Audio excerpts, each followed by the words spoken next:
Oke, Assalamualaikum warahmatullahi wabarakatuh. Waalaikumsalam warahmatullahi wabarakatuh. Terima kasih Mbak Yayu atas responnya ya. Ini masih 18 ya. 18 partisipan dari total keseluruhan sekitar 35. Belum ada separuh ya yang join. Oke, tidak apa-apa. Kita mulai saja ya sambil teman-temannya. Kalau belum lengkap kayaknya bakal kelamaan ya. Mohon untuk mengaktifkan videonya dulu teman-teman agar saya merasa tidak kesepian di sini ya. Di sini hanya ada foto sama nama-nama saja. Jadi kesannya ini kok kayak tidak berpenghuni. Nah, kalau seperti kan Mbak Ina jelas ya. Jadi saya ada temannya. Oh, tadi kan berasa ada suara tapi tidak ada wujud kalian ya. Silakan untuk mengaktifkan videonya. Ya, terima kasih. Satu persatu sudah mulai bermunculan. Tidak usah ditutup kembali ya videonya. Nanti kok teman-teman yang lain enggak Bu, jadi saya malu Bu. Jika video saya terlihat ya, enggak usah malu ya. Tampilkan saja enggak apa-apa ya. Otomatis kalau saya bisa menatap wajah dan juga nama, nah ini kan, oh ya ini yang namanya Mbak Risma ya, yang biasanya aktif. Nah ini Mbak Ina juga biasanya aktif, Mbak Yayu, gitu ya. Jadi sambil mengingat nama juga mengingat wajah, ya. Oke, teman-teman kita awali perkuliahan pada siang hari ini dengan berdoa dulu ya. Kita berdoa memohon kepada Allah agar diberikan kemudahan kelancaran baik dalam menyerap informasi atau ini sinyalnya ya tidak putus-putus sehingga informasi yang kita terima pada hari ini mampu terserap mampu dipahami oleh kita semua. Oke, berdoa mulai. Bismillah.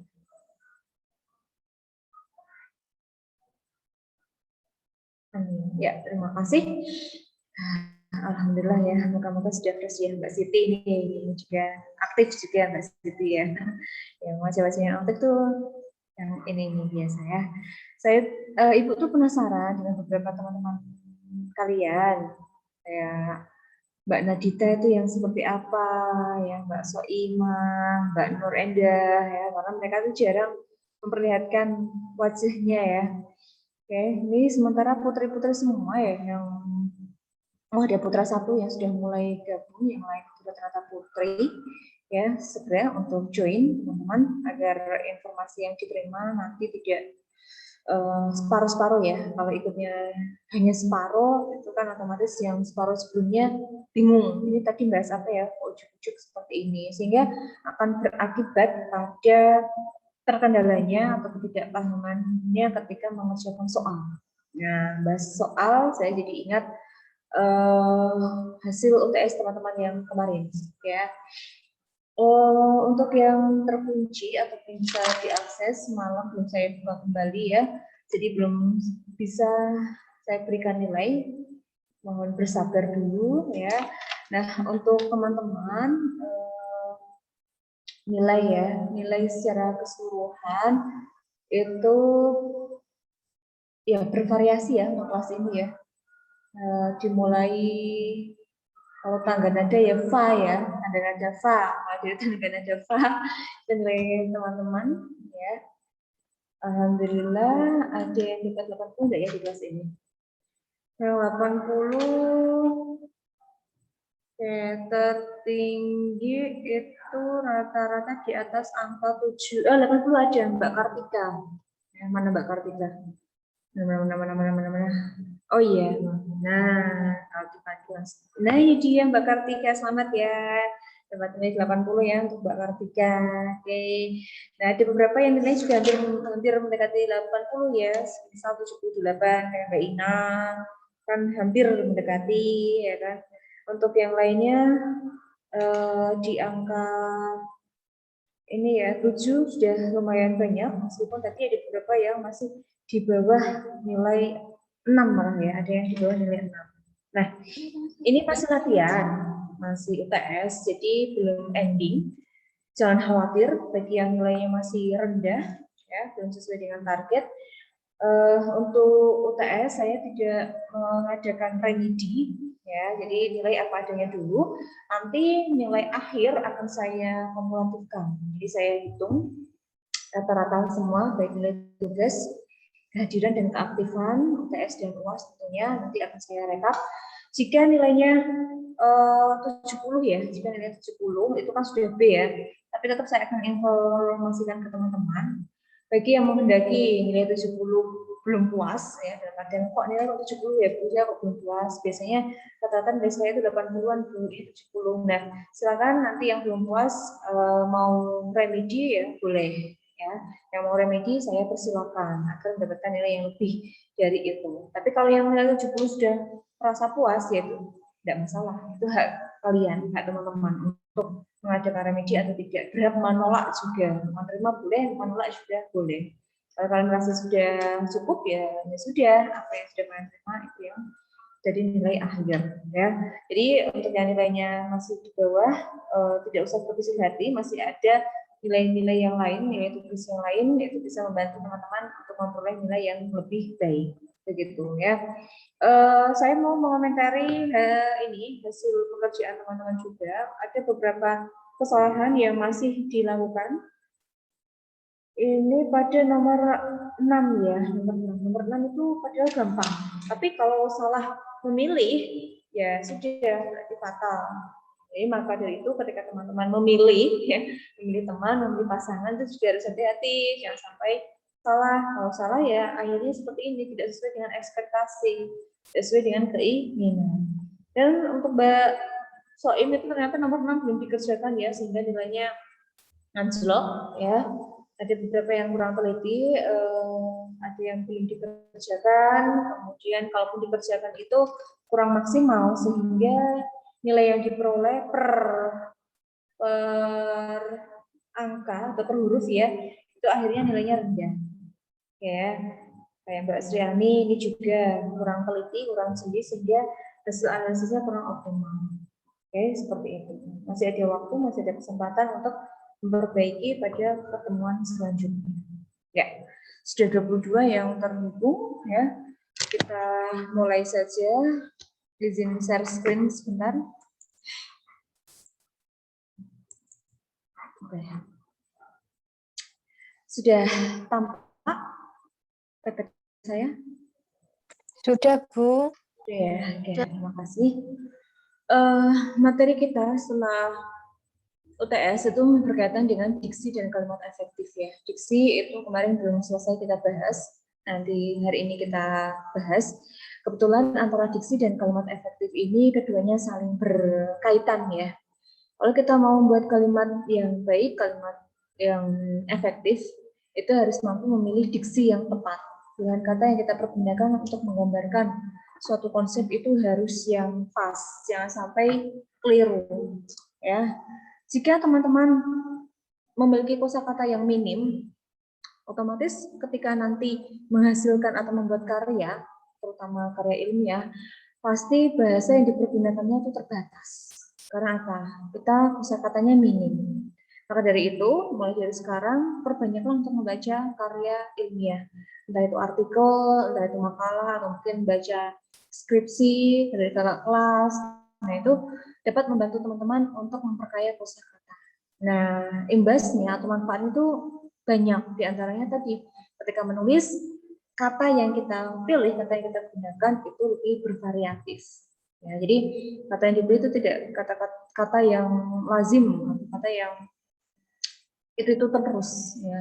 Misalnya kita mau menggambarkan suatu keadaan yang naik turun, nah, itu bisa kita menggunakan istilah apa sih yang tepat untuk menggantikan kata naik turun, misalnya kata fluktuatif. Nah, kalau teman-teman tidak mengetahui makna dari kata tersebut, maka untuk menerapkannya di sebuah kalimat itu bisa keliru. Sehingga maksud atau informasi yang awalnya tidak disampaikan, misalnya A, informasi A, ditangkap oleh pembaca menjadi B atau mungkin C semacam itu. Jadi model utama adalah mau membaca. Nah, selain membaca karya ilmiah, mungkin juga karya dari dosen ya, para dosen misalnya buku atau apa, ya kan, itu kalian bisa membacanya. Dengan membaca kita bisa mengetahui strukturnya. oh dosen ini stylenya ketika menulis seperti ini, dosen ini stylenya seperti ini. Jadi kita bisa membandingkan, kita bisa memadukan, ya, menggabungkan atau mengkolaborasikan antara gaya bahasa yang dosen satu dan dosen yang kedua. Ya. Penting bagi teman-teman untuk bisa memilih diksi yang pas berkaitan dengan informasi yang akan kalian sampaikan. Karena apa? Berkaitan dengan ragam bahasa ya, secara umum kan ada berdasarkan medianya itu kan ada lisan dan tulis ya. Kalau untuk lisan kita tidak begitu mengalami kesulitan karena ada beberapa pendukung agar informasi tersebut mudah kita pahami. Salah satunya itu dengan ekspresi atau yang lainnya itu ada intonasi, ya kan? Kalau berbicara intonasinya kan jelas. Dia intonasi marah, dia intonasi kayak nyindir, ditambah dengan ekspresi muka yang meyakinkan ketika nyindir, ya misalnya, atau mungkin menyuruh secara tidak langsung. Nah itu kalau diucapkan kan kelihatan sih, misalnya ya. Kita ini dalam satu ruangan, katakanlah cuacanya atau kondisinya ini sedang panas. Kalian ingin menyuruh teman kalian untuk membuka jendela, mungkin pintu. Mungkin hanya bilang, cuacanya panas ya. Nah, teman yang berada di ruangan itu kan langsung ngeh ya. Ayo panas, buka kayak ini jendelanya. Nah, biasanya kan responnya seperti itu. Karena apa? Kalau lisan itu lebih banyak faktor pendukungnya untuk menangkap informasi atau pesan yang diucapkan oleh si lawan bicara kita. Tapi kalau bahasa tulis ini susah, ya kan? Kalau kalian baca kalimat atau baca surat atau mungkin baca WA ya, pesan WA dari teman kalian. Misalnya dia tidak menggunakan emoticon ya, biasa saja ya. Misalnya hari ini kuliah, misalnya ada kalimat seperti itu, ujuk-ujuk WA seperti itu, hari ini kuliah. Nah, kalian kan pasti bingung, mesti nangkap informasinya, ini itu memberikan informasi ataukah bertanya. Dan kalau dia tidak menghubungi tanda baca di belakangnya, kan maknanya bisa beda-beda. Mbak Siti mungkin nangkepnya memberitahu Bu, hari ini ada kuliah. Tapi bisa jadi Mbak Ulia nangkepnya takon kok piye iki si Ina misalnya. Nah, akhirnya dua orang misalnya dapat pesan yang sama, itu akhirnya bingung mengartikannya. Jadi ini bisa mengakibatkan salah persepsi. Nah, maka dari itu agar informasi kita bisa diterima oleh lawan kita sama, maka butuh yang namanya kalau tulis itu ada tanda baca dan sebagainya. Nah, kalau misalnya di situ diberikan tanda tanya, nah kan berarti jelas sekali. Oh, ya ini sebenarnya bertanya, hari ini ada kuliah apa tidak. Nah, kan. Kemudian kalau misalnya diberi dengan tanda titik, ini kan hal yang istilah sepele ya. Kalau itu dikasih tanda titik, berarti itu maksudnya adalah menginformasikan. Nah, takutnya karena kalian misalnya tidak begitu mengindahkan penggunaan tanda baca seperti itu, ada titik, ada koma, ada seru, dan lain sebagainya, pas nulis WA, maksud hati ingin bertanya, tetapi tanda baca yang digunakan di akhir itu tanda titik. Nah, itu yang gawat. Akhirnya apa? Ketemu di kampus marah-marah, ngumpul-ngumpul ya. Piye to sih, aku takut demikian kuliah kok ora kok meneng baik, ya kan? Ini aku akhirnya apa? Telat loh. Aku udah boleh telat di jam kuliah bapak ini atau dosen ini. Akhirnya apa? Terjadi miskomunikasi kan. Nah, Siti membela diri. Lah wong kowe ora takon kok jelas sih misalnya. Nah, ini akhirnya apa? Informasi awalnya yang mau dikemukakan ini ditangkap orang lain menjadi berbeda. Nah, itu kesulitan memahami maksud jika ditulis. Jika pesan yang ingin disampaikan itu melalui tulisan, melalui media tulisan. Kalau berbicara sih beda lagi ya.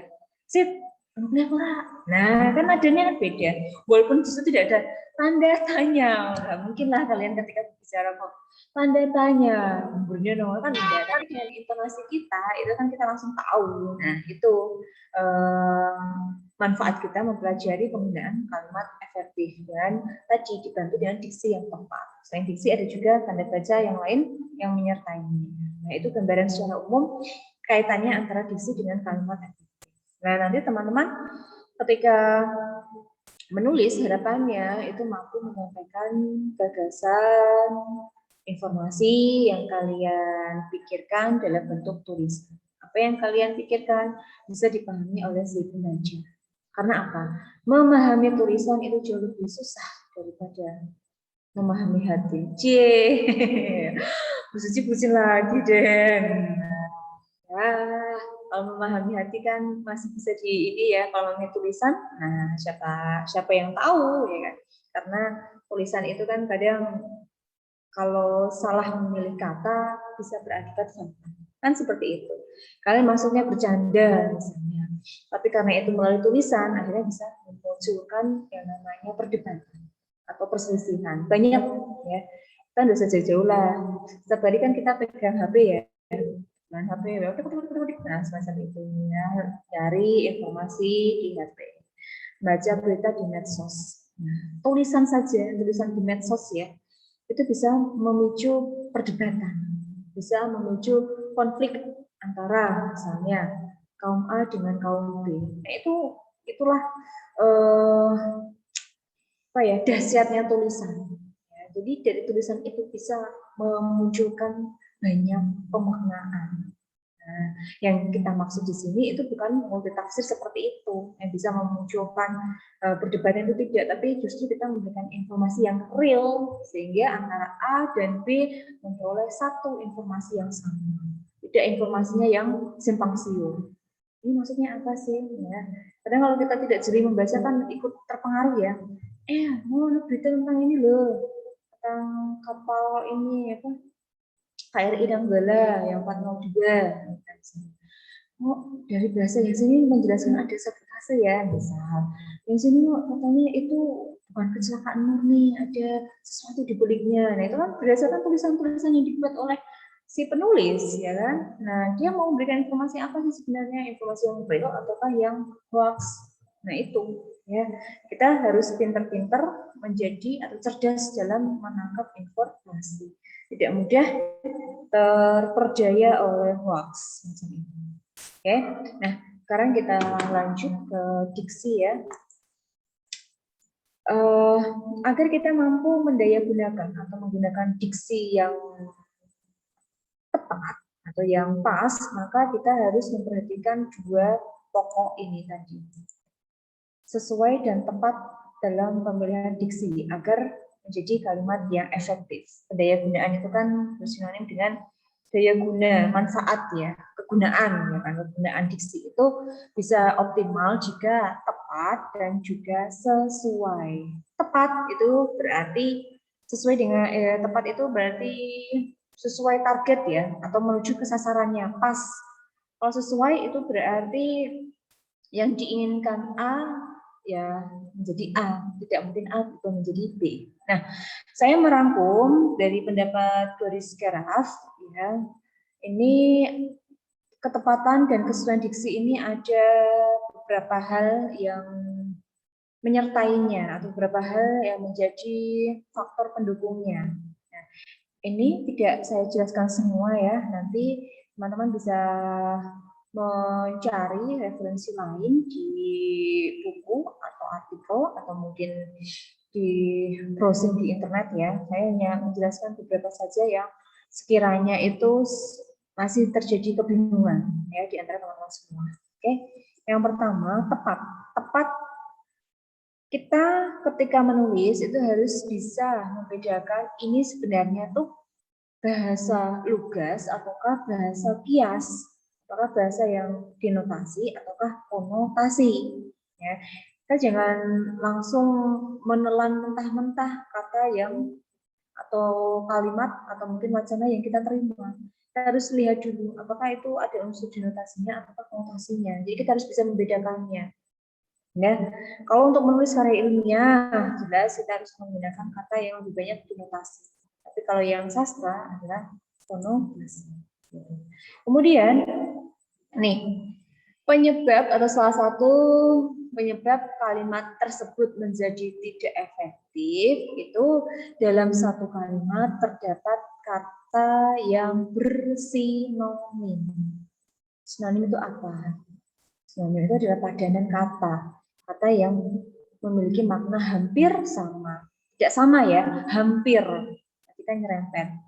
Contohnya di sini misalnya Mbak siapa ya mukanya mirip-mirip ini? Tidak ada ya, beda-beda ya. Oke. Nah, misalnya ini, saya ambil kata saja ya, kata yang misalnya menggunakan kata didapatkan dan diperoleh atau mendapatkan dan memperoleh. Dua kata ini itu kan bersinonim, ya kan? Mendapatkan, memperoleh kan maknanya hampir sama, ya kan? Hari ini Siti mendapatkan dan memperoleh hadiah di hari spesialnya. Nah, kalimatnya efektif tidak? Tidak, karena apa? Ada dua kata yang memiliki sinonim sama, sinonim hampir sama. Ini harus dihindari, ya. Atau mungkin berhubung kalian ini misalnya biar terlihat wah Bu, tambah ini aku misalnya. Pemerintah mulai menerapkan dan mengaplikasikan kurikulum 13 sejak 2013 misalnya. Nah, kalau orang yang awam mungkin tidak jeli ya atau menganggap kalimatnya sah-sah saja tidak ada yang salah. Tapi ketika kita analisis lagi, ternyata di situ ada kata yang memiliki sinonim hampir sama. Apa tadi? Ada menerapkan, ada mengimplikasikan. Dua kata ini kan bermakna sama. Yang satu menggunakan kata istilah, yang satu kata biasa. Tapi kan pada dasarnya maknanya sama. Nah ini harus hati-hati. Kemudian yang ketiga, ini membedakan kata-kata yang ejaannya mirip. Misalnya, ada kata pernyataan, ada kata pertanyaan. Nah, itu beda. Kalau kita bacanya tidak teliti, kesannya kan sama. Pernyataan sama pertanyaan. Di situ saya, misalnya ada soal, berikan pendapat kalian berdasarkan pernyataan tersebut. Kalian salah membacanya atau salah melihat kurang sedikit, bisa jadi berubah menjadi pertanyaan. Ya, karena apa? Ejaannya kan hampir sama. Pernyataan dan pertanyaan. Nah, itu harus kita hindari ya. Harus mampu membedakannya. Dan ada poin yang keempat, kata-kata sendiri. Ya, kata-kata sendiri itu misalnya dalam suatu forum atau suatu komunitas itu kan kita pernah menjumpai ya menciptakan kata yang hanya dimengerti oleh komunitas itu. Nah itu harus kita hindari, tidak kita pergunakan karena akan menyulitkan pembaca dalam memahami informasinya. Atau mungkin ada kata-kata umpatan misalnya, umpatan diplesetke ya, saya tidak akan menyebutkan ya, umpatan yang diplesetkan, nah seperti itu. Di komunitas itu udah biasa menggunakan kata itu ya, umpatan yang diplesetkan, tetapi sebenarnya itu maksudnya bukan ini, bukan hal yang negatif, tapi untuk mengungkapkan rasa kekaguman atau kaget, spontanitas. Kita pakai umpatan itu Bu. Tapi ketika di masyarakat yang sifatnya lebih umum, mendengar kata-kata itu, otomatis dia langsung mikir, ih bahasanya kasar ya. Nah ini fungsinya atau alasan kenapa tidak boleh mempergunakan kata-kata ciptaan sendiri karena nanti bisa menimbulkan persepsi yang berbeda ya. Untuk yang lain nanti bisa teman-teman baca. Saya masuk ke ini diksi yang sesuai kesesuaian diksi. Pada dasarnya ada beberapa persamaan, contohnya yang poin keempat pada ketepatan diksi dan poin 3, 4 pada kesesuaian. Ya, ada bahasa slang, bahasa jargon, itu kan bahasa di kalangan tertentu yang hanya tahu. Kemudian saya tambahi dengan ini tadi, menghindari ungkapan-ungkapan yang usang. Usang kui ungkapan wis mati, wis basi, sudah tidak pernah digunakan. Ada tidak Bu? Pastinya ada. Ya, jadi ada ungkapan yang sudah tidak lazim atau jarang dipergunakan itu jangan digunakan karena akan mengganggu pembaca untuk menafsirkan kata tersebut. Ya, ini berkaitan dengan diksi. Jadi saya garis bawahi, jika kita ingin membuat kalimat yang efektif, kalimat yang tepat, kita harus mampu memilih atau tepat dalam memilih diksi dan sesuai. ketepatan dan kesesuaian diksi itu menjadi modal utama dalam penyusunan kalimat. Nah, selain nanti ada beberapa syarat yang dibutuhkan dalam menyusun kalimat. Oke, saya lanjutkan ke kalimat efektif. Izin. Ada 3 pokok bahasan ya. Ada pengertian, ada ciri, ada syarat. Ini hal yang lazim ya. Oke, saya masuk yang pertama. Ini tak ubah saja ya, kayak kira-kira. Saya ubah, misalnya,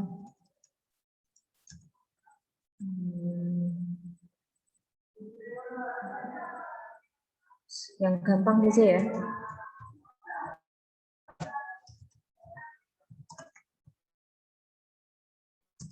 Cerdas.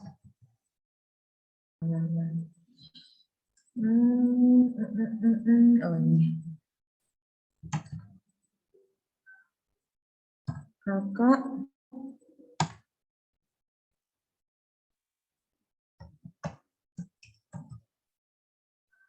Kakak memfoto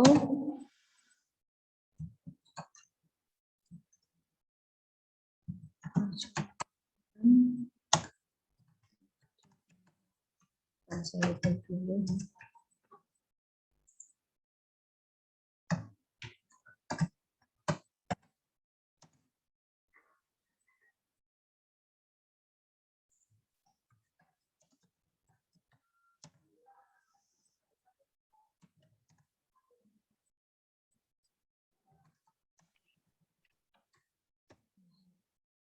Nih misalnya, kakak tidak sengaja memfoto kecelakaan yang terjadi di jalan tersebut. Oke, kalau kita amati, ya, untuk subjeknya sudah jelas ya, ada subjeknya di sini, ada predikannya juga. Kemudian ada objeknya, yang lain berupa keterangan. Nah, kalau kita analisis lagi kalimat ini, adakah sesuatu yang keliru untuk kalimat ini? Kakak tidak sengaja memfoto kecelakaan yang terjadi di jalan tersebut. Ada hal yang salah dalam kalimat ini tidak? Menurut teman-teman, ada yang salah atau sudah betul?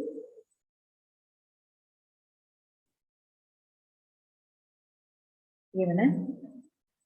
Betul tidak?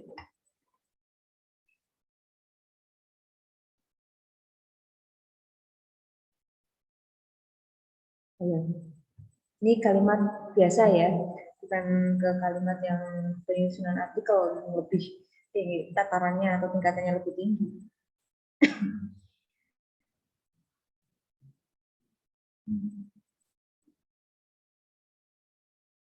Gimana? Betul nggak?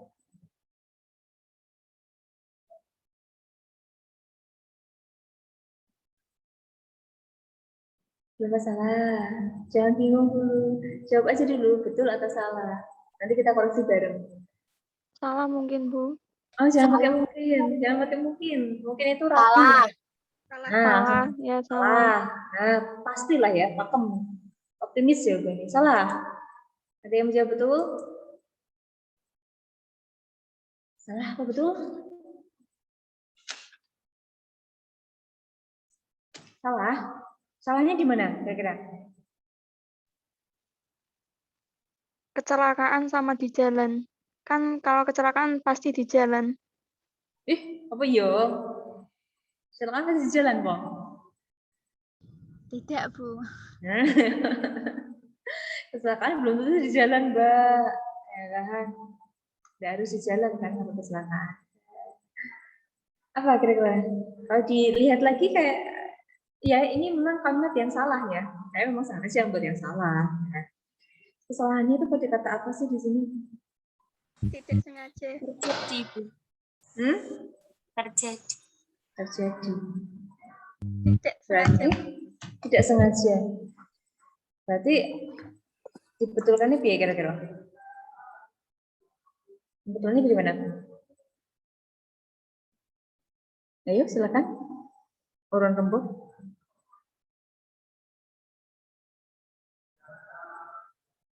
Untuk kalimat efektif ya, saya buka sedikit bocoran untuk teman-teman. Ini bocoran Bu, kenapa pas ujian aja Bu ada bocorannya ya? Tak kasih bocoran ya.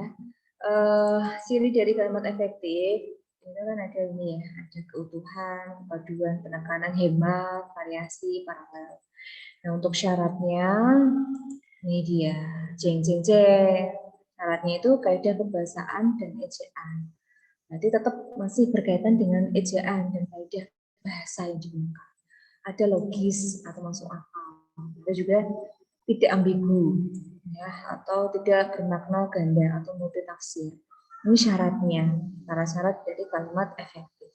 Nah, kalau kembali ke contoh yang tadi, bagaimana dari segi kebahasaannya, ejaannya, ada yang salah tidak?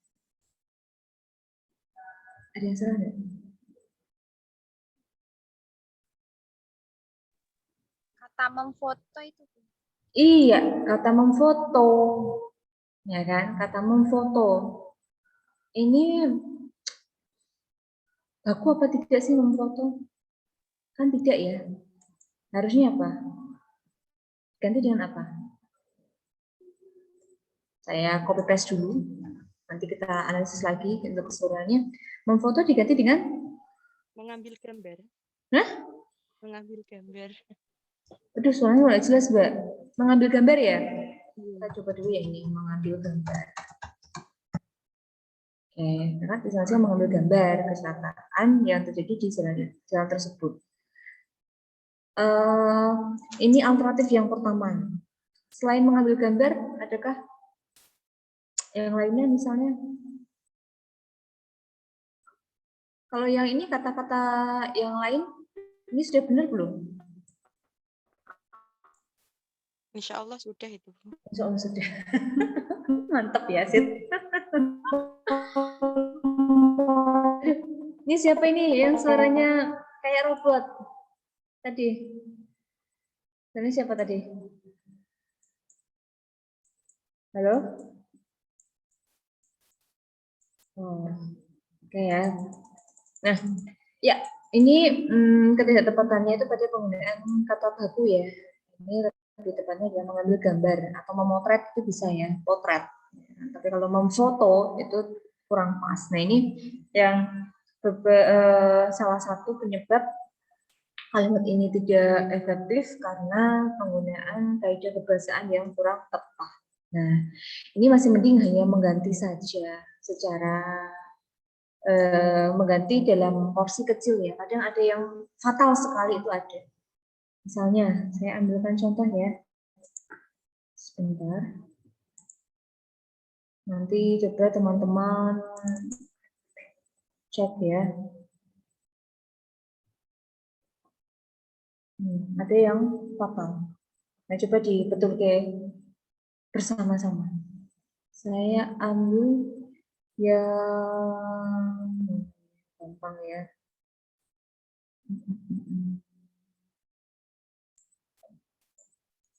Ini saja, pindahnya.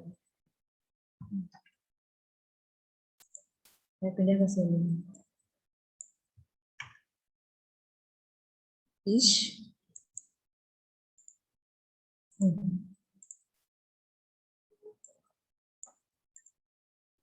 Nggak bisa ya? Di paste. Oh, bisa. Oke, nih.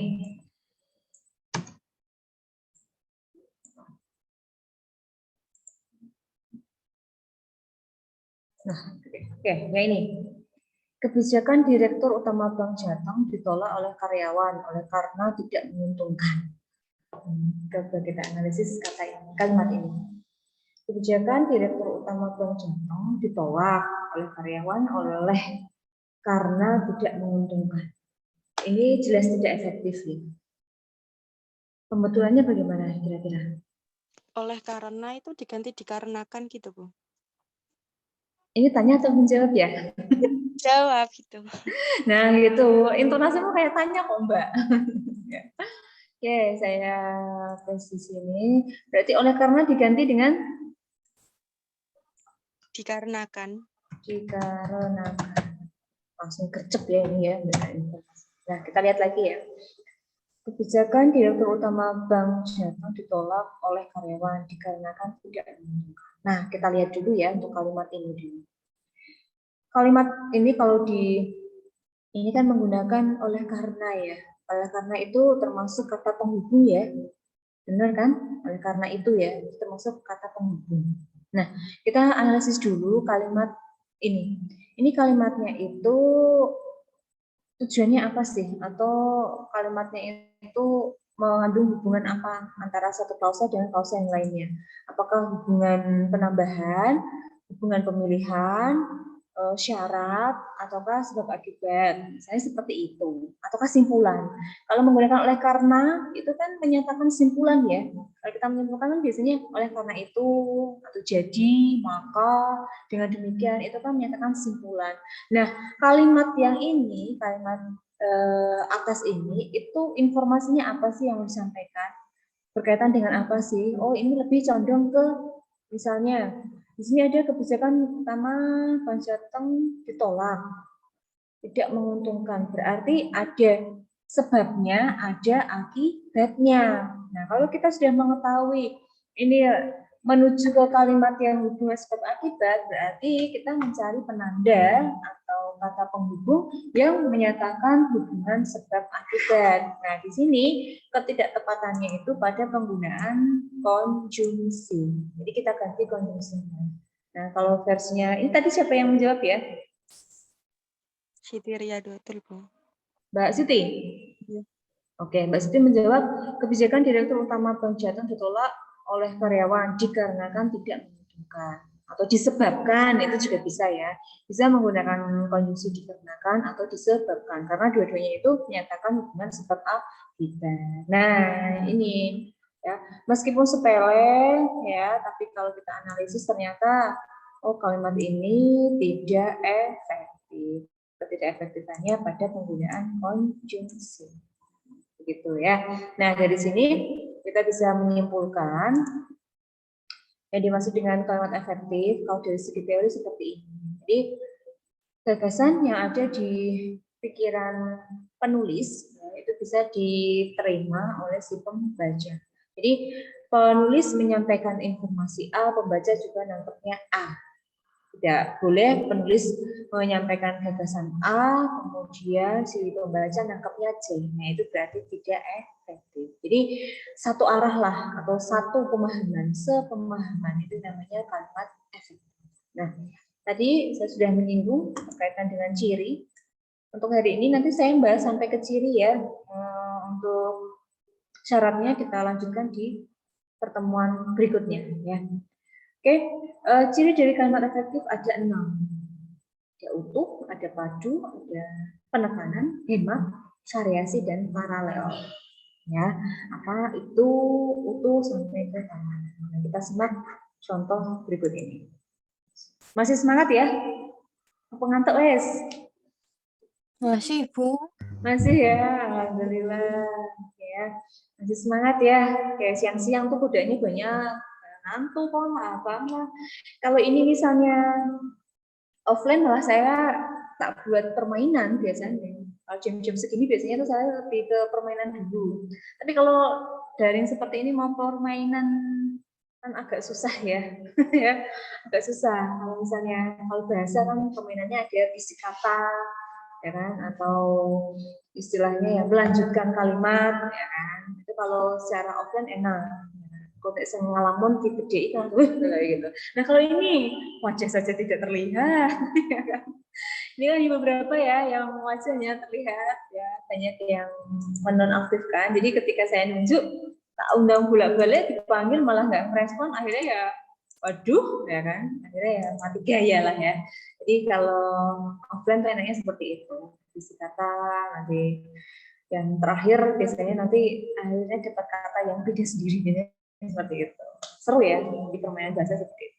Karena tidak bisa ya nanti saya siasati cara yang lain di pertemuan selanjutnya.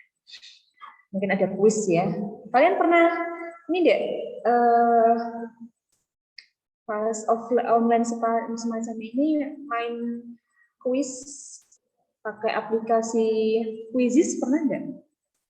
Belum pernah, Bu. Oh belum pernah.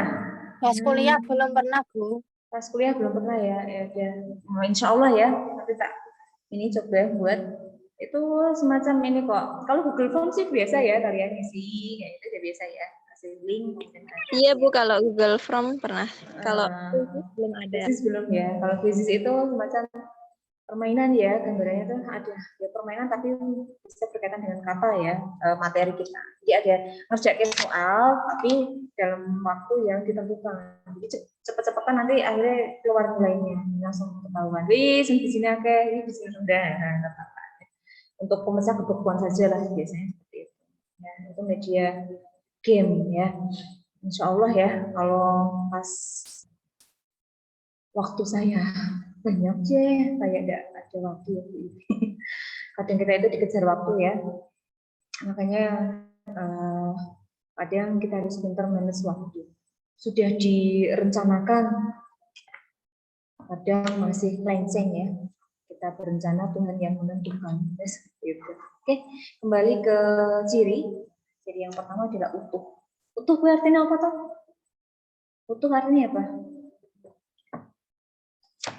Tidak berkurang.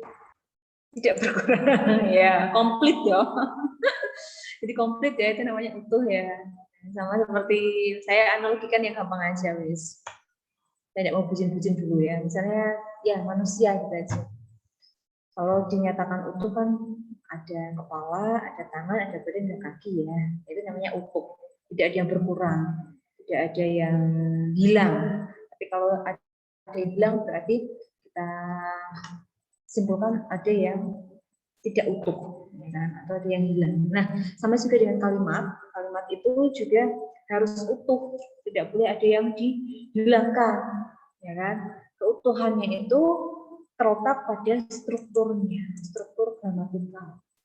Ya, jadi berkaitan dengan subjeknya, predikat, ya kan? Objek, pelengkap, keterangan itu harus jelas, ya, harus jelas letaknya, harus jelas penempatan posisinya, harus jelas. Nah, kalau kita amati untuk kalimat yang atas, dalam buku ini mengandung pelajaran filsafat. Ya. Sadar atau tidak, ketika kita menulis itu tidak menghiraukan strukturnya ya. Kita tidak menghiraukan strukturnya ya. Nulis ya asal tulis baik, kadang seperti itu. Ya. Kadang kita hanya nulis ya sakenane, ya sakenane atau sekenanya kita. Nah, kalau untuk ragam tulis yang sifatnya non formal sih tidak masalah, tapi kalau itu yang sifatnya formal, resmi, ya kan, itu harus diperhatikan, harus jelas ini subjeknya loh, ini predikatnya loh, ini objeknya, ini tidak ada pelengkapnya karena ini bukan kalimat aktif transitif misalnya. Kalau yang ini ada keterangannya, kalau ini tidak. Bila keterangannya dibuang, tidak begitu banyak mengubah makna misalnya. Nah, itu semuanya harus jelas. Maka dari itu tidak efektifan ya kalimat yang atas ini dipengaruhi atau didasarkan pada penggunaan kata tugas. Kata tugas tidak boleh di awal kalimat. Ingat-ingat. Ya, kata tugas itu apa saja sih, Bu? Ya, ada ini contohnya ada kata dalam, ada kata untuk, ada kata yang. Itu tidak boleh di awal kalimat karena bisa mengakibatkan kalimat tersebut tidak efektif. Nah, solusinya karena ini bentuk kalimat yang simple, maka solusinya ya kita hilangkan kata dalam tersebut sehingga jelas mana subjeknya. Kalau yang ini kan tidak jelas subjeknya. Meskipun kalau kalian nebak misalnya dalam buku ini Bu subjek, ini ngaco ya. Ya, nah itu keliru ya, karena ada penggunaan kata tugas yang mengakibatkan kalimatnya itu tidak efektif. Jadi kita hapus saja atau kita delete gitu. Itu pembetulannya seperti ini. Kadang kan tulisnya juga ada kata untuk ya. Untuk mengefisienkan waktu. Waduh, ini gimana? Nah, kalau ini kira-kira bagaimana ya? Coba saya ubah kalimatnya. Untuk efisienkan waktu. efisien ya. Oke. Efisien pakainya F atau V? Yuk. Pakainya F atau V efisien? Pakainya F ya. Oke. Untuk mengefisienkan waktu. Mulai perlombaan. Tesnya bawa ya. Nah, kalau seperti ini, ya, saya akan tanya sama kalian. Subjeknya mana ya untuk kalimat ini? Ada subjeknya tidak untuk kalimat ini? Untuk mengefisienkan waktu, kita mulai perlombaan pagi ini. Ada subjeknya tidak? Perlombaan. Perlombaan. Kita, Bu. Kita, Bu. Nah, ada jawaban yang beda. Ada yang bilang perlombaan, ada yang menyebutkan kita. Kalau predikatnya jelas ya. Predikatnya apa? Predikatnya? Mengefisienkan. Mengefisienkan. Nah, akhirnya kan kalian bingung kan? Padahal maksudnya kan paham sih. Biar cepat biar agar kita tidak menunda waktu, maka perlombaan segera dimulai. Intinya kan seperti itu ya. Tapi kalau kalimat seperti ini kan akhirnya tadi bingung kan mana subjeknya, apakah kita ataukah perlombaan ini subjeknya. Nah, jelas sekali kalimat yang saya tampilkan ini adalah kalimat yang tidak efektif. Jadi harus kita betulkan. Betulnya ke sini ya kira-kira. Kita mulai perlombaan pagi ini untuk mengefisienkan waktu. Kita mulai Aisyah.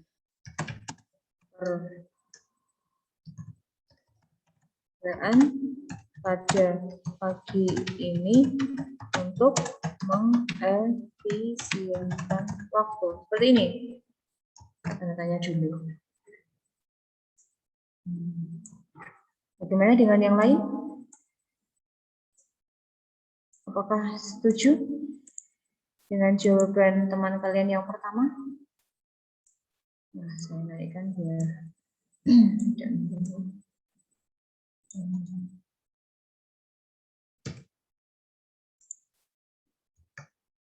setuju dengan jawaban teman kalian? Atau ada yang punya jawaban berbeda?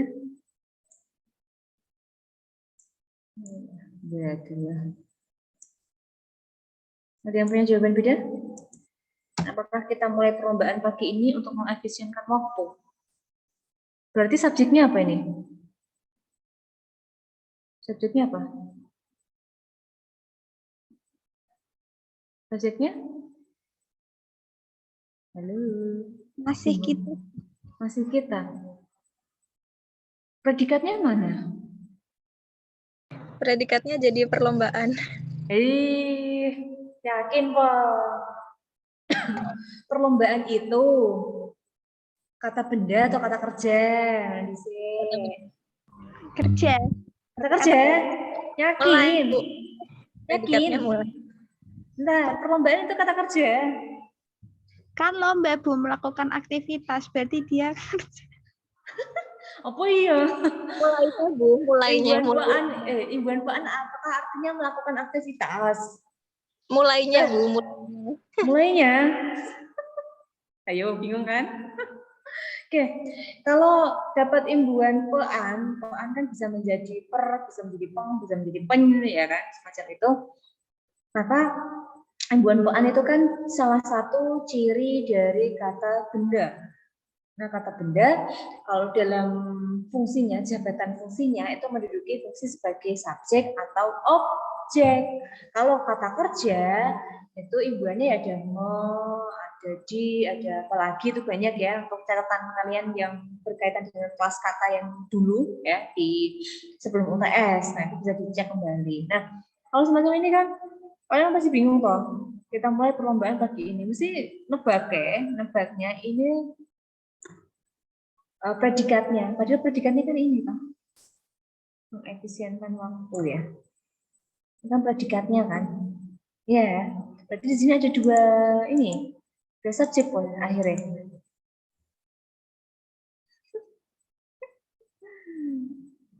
Apa? Yang benar ya kira-kira?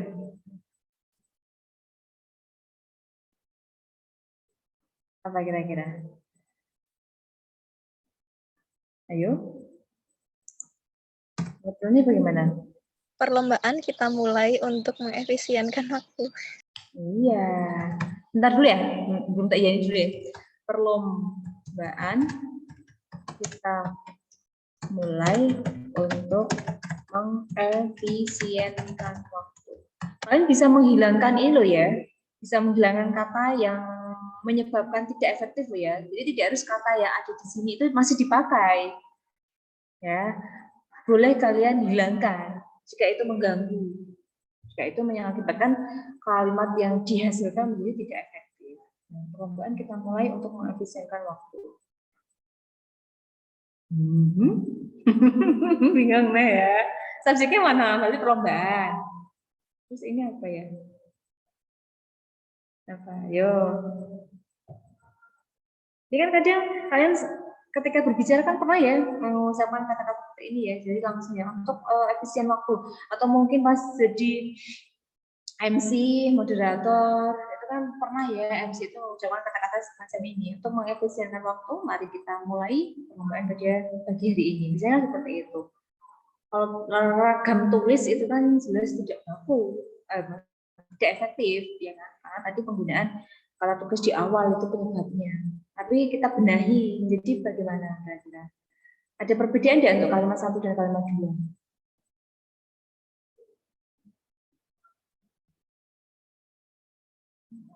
Lebih tepatnya bagaimana kira? Kalau ada yang mau dihilangkan saja tidak apa-apa. Bagaimana?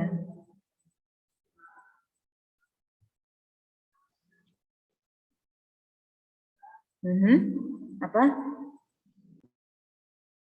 Ayo.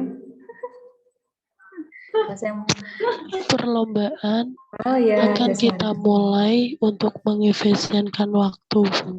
Perlombaan akan dimulai untuk mengefisienkan waktu.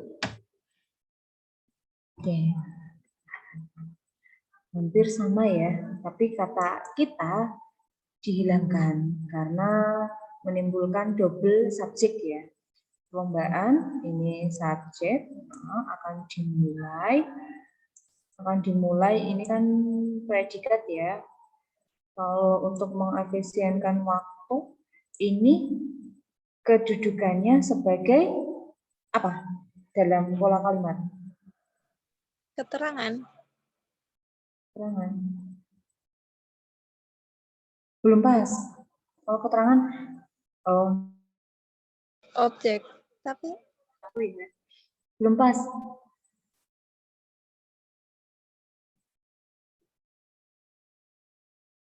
Apa? Kalau begini bagaimana kira-kira? Misal ya dari kalimat yang ketiga.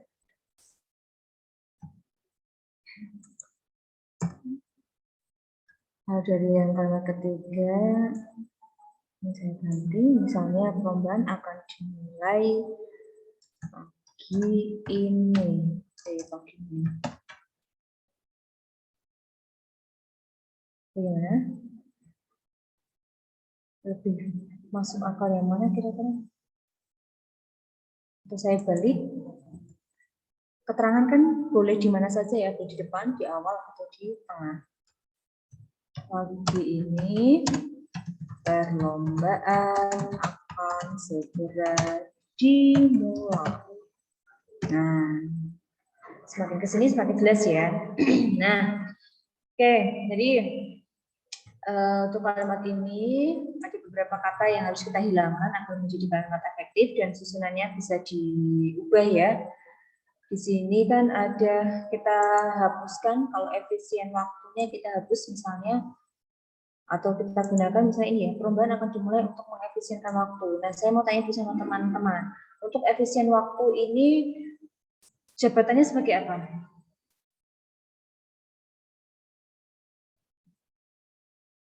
Jabatannya sebagai pelengkap. ya kan? Pelengkap itu kan bisa hadir, kalaupun tidak mengubah makna kan. Cukup kalau kita mengucapkan perlombaan akan dimulai. Nah, berarti kan jelas sekali. Jadi mau pagi ini, siang ini atau apa ibaratnya kan, itu kan jelas perlombaan akan dimulai. Ya kan? Nah, kalau misalnya diberikan pelengkapnya untuk mengefisienkan waktu, perlombaan akan dimulai untuk mengefisienkan waktu. Nah, ini juga bisa. Ini fungsinya sebagai pelengkap. Tapi jika mandek saja pada bagian ini, itu sudah bisa. Misalnya, perlombaan akan dimulai. Udah selesai. Karena apa? Informasi ini kan maksudnya apa sih? Kalimat ini maksudnya kan memberitahukan bahwa lomba itu akan segera dimulai kan, akan segera dilaksanakan kan. Intinya kan itu. Betul tidak? Iya kan? Nah, berhubung kalimatnya seperti ini akan akhirnya menjadi tidak efektif. Jadi efektifnya ya cukup seperti ini aja boleh. Perlombaan akan dimulai. Atau misalnya perlombaan akan dimulai pagi ini juga bisa. Nah, jadi dua ini bisa, atau tiga ini juga bisa. Ya, nah, kita balik, kita gunakan keterangannya di awal itu juga bisa. Ya, jadi ini pembentukannya. Oke. Sudah ada gambaran atau masih mumet? Pelan-pelan ya, nanti kita analisisnya. Jadi biar memahami sehingga nanti karya yang kalian tulis itu sesuai dengan kaidahnya. Ini berkaitan dengan keutuhan gagasan. Kemudian yang kedua, kepaduan. Padu atau di sini penjelasannya adalah susunan kalimat yang logis atau masuk akal, ya kan? Satu kalimat dinyatakan tidak logis atau tidak padu, ya kan? Jika kita keliru dalam menggunakan preposisi atau konjungsi. Jadi padu. Kalau kita mampu meletakkan preposisi dan konjungsi pada tempatnya, itu akan mengakibatkan kalimatnya menjadi padu. Tetapi jika salah meletakkan preposisi dan konjungsi, mengakibatkan kalimatnya tidak padu. Nah, contohnya ini, saya menggunakan konjungsi di sini. Ada konjungsinya karena. Terus konjungsi apa lagi yang ada di kalimat ini? Dan. Satu lagi?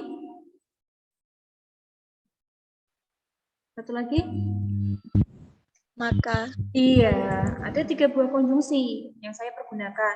Ada karena, ada maka, dan. Ya kan? Nah, ketiga konjungsi ini itu kan memiliki fungsinya berbeda-beda, ya kan? Karena itu menunjukkan apa?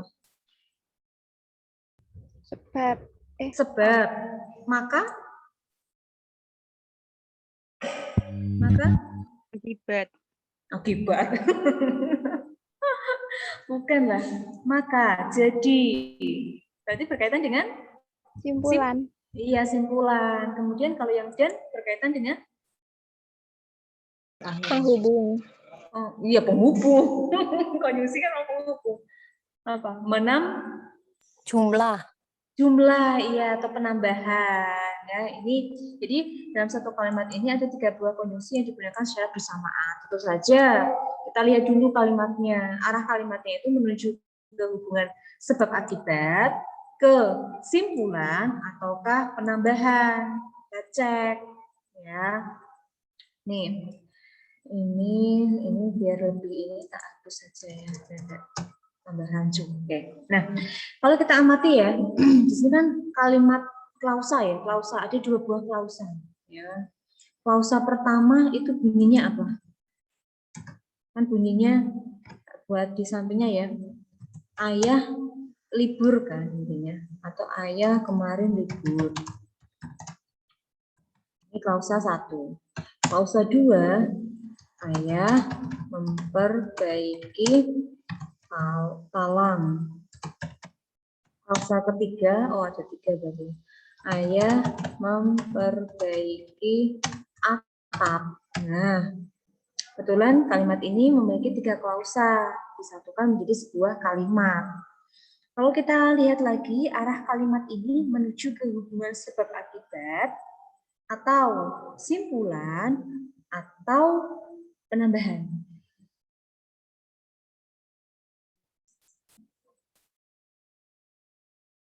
Apa kira-kira? Kalau lihat ke contohnya berarti menuju ke hubungan. Sebab akibat. Sebab akibat. Iya, ada sebabnya. Di sini kan diberikan beberapa sebab sih. Sebabnya apa toh? Sebabnya kan libur. Akibatnya apa? Ya ini, memperbaiki talang, memperbaiki atap, ya kan? Itu kan akibat dari libur, ya kan? Misalnya atau contoh yang lain, misalnya Andi terjatuh, Andi sakit. Berarti ada sebabnya. Andi jatuh akibatnya dia sakit. Nah, contoh yang gampang seperti itu. Sehingga pembetulannya kita ambil ini salah satu saja. Kalau ini masih ini kita delete yang atapnya ya. Jadi kita ambilnya adalah karena ayah libur, ayah memperbaiki talang atau dia ya. Dia. Tapi kalau dia kurang pas beliau ya. Nah, kata gantinya pakai beliau. Karena ayah libur, beliau memperbaiki talang. Jadi jelas ini berkaitan dengan hubungan sebab akibat. Nah, ini maksud dari kepaduan. Penyebab ketidaklogisan atau ketidakpaduannya itu disebabkan oleh kesalahan penggunaan preposisi dan konjungsi. Oke, bisa dipahami? Gampang ya yang ini ya. Oke. Yang kedua ini pemusatan. Pemusatan, pusat perhatian, ya kan? Pemusatan itu fokusnya, fokus kalimat kalian, fokusnya itu memberikan informasi apa sih? Kalau kalimatnya semacam ini, kami memilih Pak Joko sebagai ketua RT, ini kan berupa kalimat berita biasa ya. Kalau kalian menangkap informasinya ya berarti ketua RT-nya Pak Joko, kan? Tapi kalau kita ingin memberikan penekanan kepada siapa yang memilih, maka kalimat ini kurang efektif. Karena apa? Tidak ada unsur yang ditekan. Siapa sih yang memilih? Atau siapa yang dipilih? Misalnya. Kalau kita ambil informasinya itu siapa yang memilih, berarti harus ada penekanan. Penekanan ke siapa? Ke orang yang memilih. Siapa sih yang memilih di sini? Jawabannya adalah kami. Berarti penekanannya itu ya tadi. Nah ini, kamilah yang memilih Pak Joko sebagai ketua RT. Bandingkan dengan kalimat yang di atas. Informasinya sama atau beda? Berbeda kan? Kalau yang atas kan hanya memberitahu, kami memilih Pak Joko sebagai ketua RT. Ini memberitahu tok kan? Tidak ada unsur yang ditekan, atau kita mau menekankan yang bagian apa, subjeknya kah, atau objeknya, kan tidak ada penekanan di situ. Nah, kalau kita ingin menekankan bagi siapa yang memilih, berarti kan harus ditekankan pada bagian subjeknya. Ya, ini penekanan yang jadi kamilah bisa ditambahi yang memilih Pak Joko sebagai ketua RT. Kalau ini yang ditekankan adalah subjeknya atau pelakunya. Pelaku yang memilih sasaran. Sasaran siapa? Yakni Pak Joko. Dibantu dengan partikel lah untuk penekanan. Saya bukalah itu kan menekankan sih, suruh membuka. Kalau hanya buka kan tidak ada yang buka. Oke. Selanjutnya ini kehematan. Ini sudah kita bahas ya minggu sebelum UTS ya. Hemat itu tidak membazir kata yang dipilih itu seefektif mungkin tanpa mengurangi informasi yang disampaikan. Nah, kalau kita mau menulis karya non ilmiah atau sastra tidak masalah, kita mendeskripsikannya dengan bahasa yang berlebihan itu tidak masalah ya. Tapi kalau ini karya ilmiah, bahasa yang dipilih harus jelas, harus tepat, harus lugas ya kan? Jangan sampai menimbulkan makna lain atau menimbulkan multitafsir ya. Nah, selanjutnya ini ada variasi. Hidup itu butuh variasi ya kalian. Kadang saya ibaratkan hubungan hubungan. Ini udah punya pacar belum In? Belum, Bu. Belum, Bu. Ya. Nah, ya, belum. Yang sudah punya pacar siapa di sini? Ada yang sudah punya? Berani ngaku tidak? Kayaknya tidak ada yang berani ngaku ya. Oke. Atau biar kalian tidak malu-malu ya, kita ibaratkan kehidupan ya. kalau kalian hidup, ya kan, ketika kalian berteman, itu kan tidak melulu kalian ketemu dengan orang yang sama dengan pikiran kita, dan orang yang sevisi dengan kita kan tidak, visi misinya kita sama kan tidak.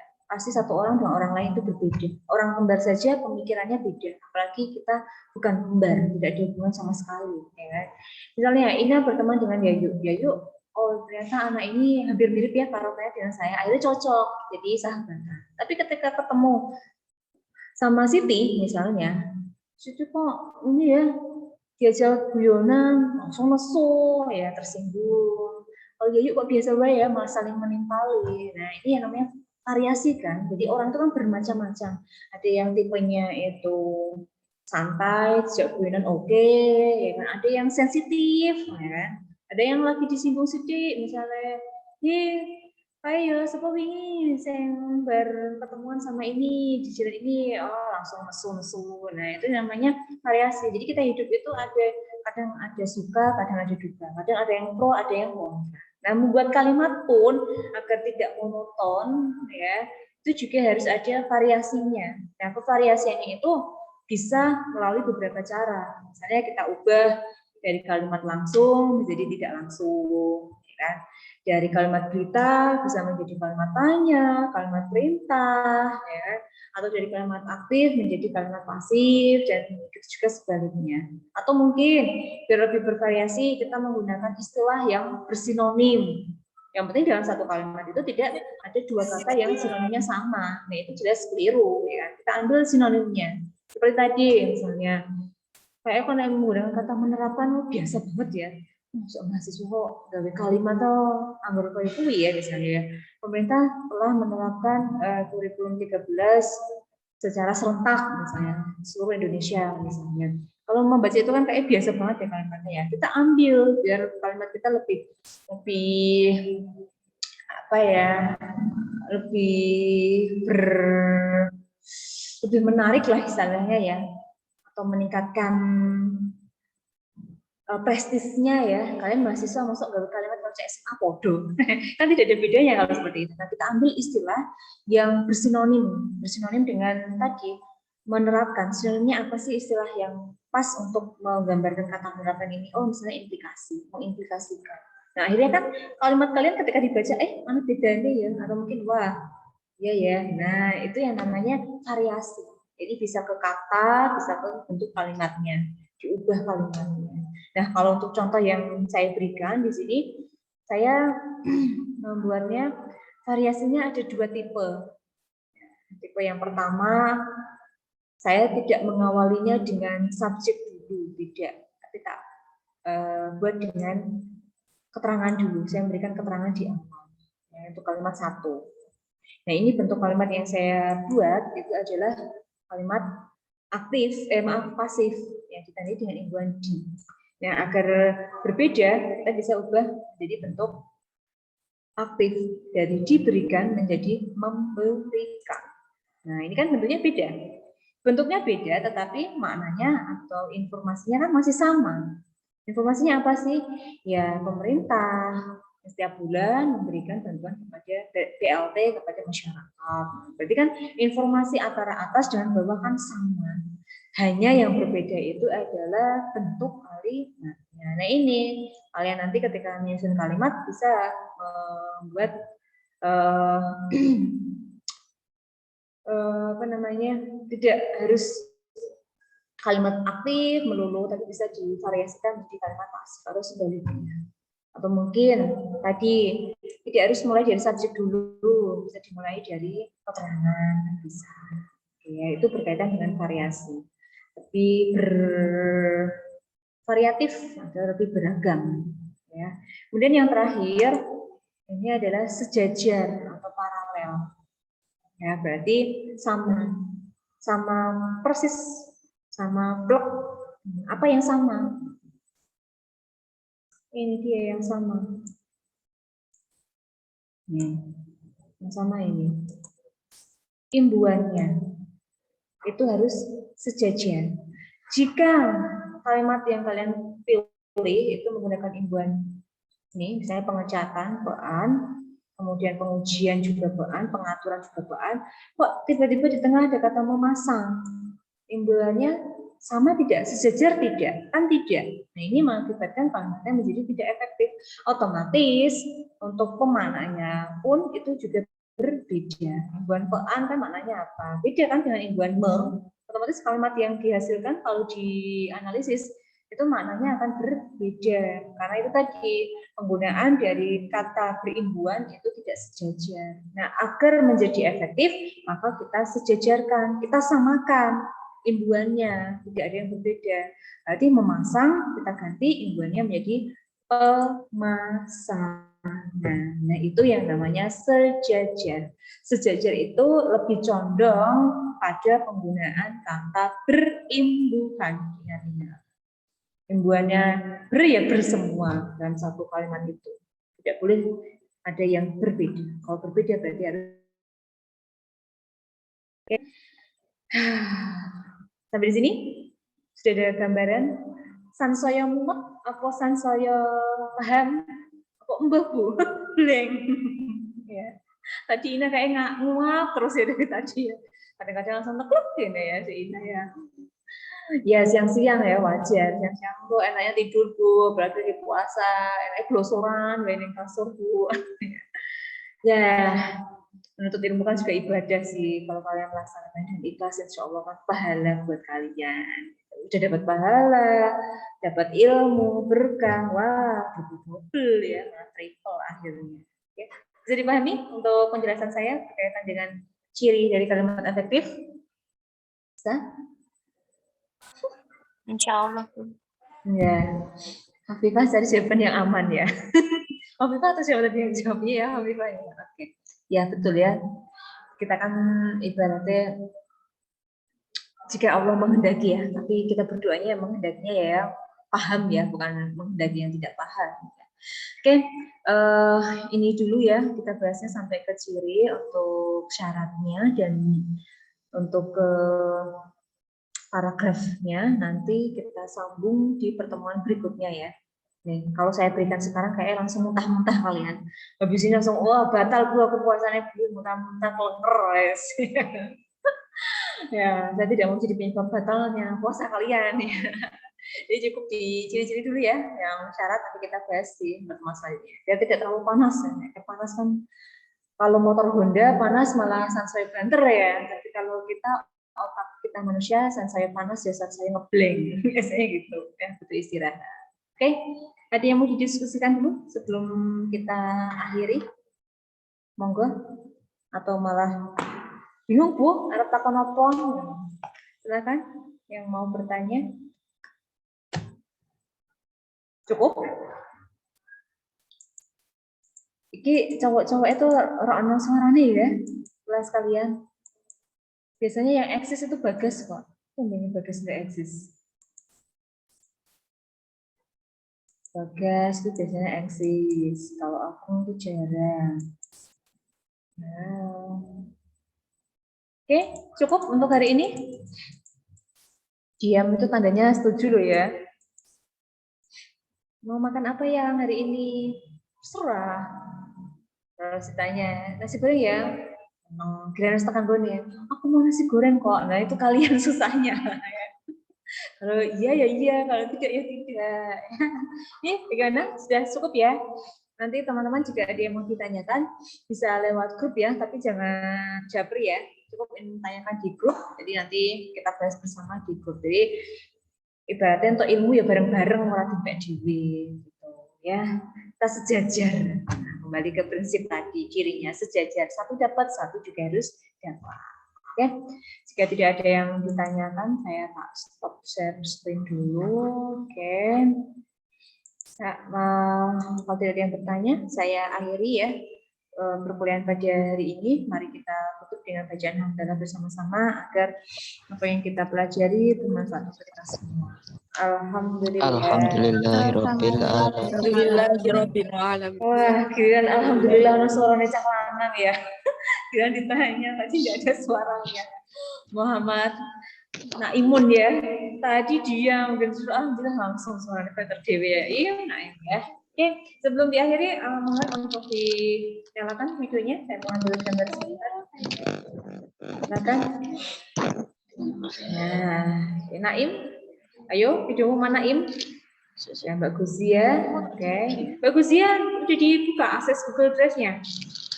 Sudah belum? Sudah ya. Oke, nanti ya pas free saya buka ya, saya cek kembali. Oke. Saya ambil 2 kali ya untuk fotonya ya. Jadi nanti ada di slide yang kedua ya. Saya siap? Saya hitung mundur ya. Oke, 3, 2, 1. Nah, oke. Saya ambil slide yang kedua. Oke, silakan saya hitung mundur 3, 2, 1. Oke, terima kasih atas partisipasi teman-teman. Apabila ada salah sikap dan tutur kata yang kurang berkenan di hati rekan-rekan, Ibu mohon maaf ya. Akhirul kalam, wallahul muwaffiq ila aqwamit thoriq. Wassalamualaikum warahmatullahi wabarakatuh. Waalaikumsalam warahmatullahi wabarakatuh. Dan terakhir disuruh foto Bagas kelihatan ya guys ya. Biasanya kamu tuh yang nyeleneh guys, tumben lagi tobat ya guys. Oke, silakan untuk lift ya, Ibu persilakan.